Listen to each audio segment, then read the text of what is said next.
Scan for Sovi, your AI bestie. I got your back. Expansionary fiscal policy questions get people fast, but this one is clean if you track real income first, then connect imports to currency movement. Expansionary fiscal policy raises aggregate demand, so real income rises in the short run during a recession. That means people and firms buying more goods overall, including goods from abroad.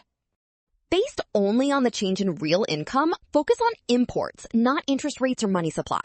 Higher income increases demand for imports, so residents want to purchase more foreign-made products. To buy those extra imports, people exchange Arcit's currency for foreign currency, increasing supply of Arcit's currency in forex markets so it depreciates. Well done! Option B, scan now. Trap, don't rush signs. Rule, trust the given change, real income, and follow the import to depreciation chain carefully.